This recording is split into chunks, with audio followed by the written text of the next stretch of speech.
আলাভি, ধন্যবাদ আপনাকে। আসলে আপনি দেখতেই পাচ্ছেন যে মাইলস্টোন স্কুল অ্যান্ড কলেজের বর্তমান অবস্থা। এখন কিন্তু উপদেষ্টা যারা আছেন, দুইজন উপদেষ্টা, শিক্ষা উপদেষ্টা এবং আইন উপদেষ্টা, তারা কিন্তু 11টার থেকেই এই মাইলস্টোন স্কুল অ্যান্ড কলেজে অবরুদ্ধ অবস্থায় আছে। সাথে কিন্তু প্রধান উপদেষ্টা প্রেস সচিব তিনিও আছেন এবং সকাল থেকে কিন্তু আজকে এই মাইলস্টোন স্কুল অ্যান্ড কলেজের যে ঘটনাস্থল, সেই ঘটনাস্থলে কিন্তু সকাল থেকেই উদ্ধার যে বিষয়টি সেটা চলছিল।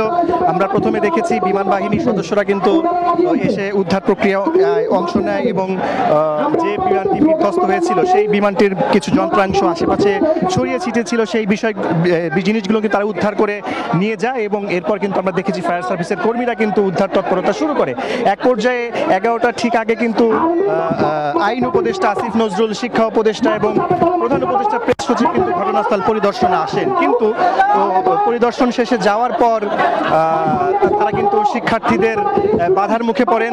শিক্ষার্থীরা তাদেরকে লক্ষ্য করে তাদের বিপক্ষে স্লোগান দিতে শুরু করেন। তারা কিন্তু 6 দফা দাবি তাদের কাছে পেশ করেন। এক পর্যায়ে তারা একাডেমিক ভবন 5 নম্বরে তারা অবরুদ্ধ হয়ে পড়েন এবং 2 ঘন্টা অবরুদ্ধ থাকার পর কিন্তু তাদের পক্ষ থেকে ঘোষণা দেওয়া হয় যে শিক্ষার্থীদের সব ধরনের দাবি কিন্তু তারা মেনে নিয়েছেন। কিন্তু শিক্ষার্থীরা বলছেন যে এই দাবি মেনে নেওয়ার কথা বললেও কিন্তু সঠিক সময়ে দাবি বাস্তবায়নের যে বিষয়টি সেটা কিন্তু তারা হয় না। তারা অতি দ্রুত বাস্তবায়ন চায়, এই বিষয়টি তারা বলছেন এবং তারা বলছেন যে তাদের পক্ষ থেকে এই বিষয়ে সঠিক বার্তা না পাওয়া পর্যন্ত তারা কিন্তু ক্যাম্পাস ছাড়বে না। এখন যে অবস্থা, ক্যাম্পাসে একটা উত্তেজনাকর পরিস্থিতি বিরাজ করছে। আমি আসলে সকাল থেকে অবস্থান করছি। সকালে যেই পরিমাণ একটা থমথমে পরিবেশ বিরাজ করছিল, যেহেতু গতকাল এক ধরনের একটা দুর্ঘটনা ঘটে গেছে, এখন পর্যন্ত অনেক শিক্ষার্থী নিহত হয়েছে, অনেকে এখনো চিকিৎসা নিয়েছেন, একটা থমথমে পরিস্থিতি বিরাজ করছে।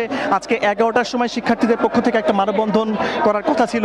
তারা কিন্তু তাদের ব্যানারে তারা কিন্তু বলেছিল যে খুব একদম তারা শান্তশিষ্ট থেকেই মানববন্ধন করবে, সেটি কিন্তু শেষ পর্যন্ত থাকেনি। তারা কিন্তু সেই মানববন্ধনটি শেষ পর্যন্ত তারা কিন্তু বিক্ষোভ মিছিলে পরিণত হয়।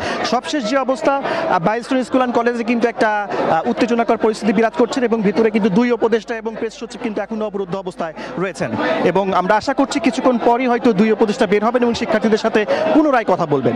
আলাভি,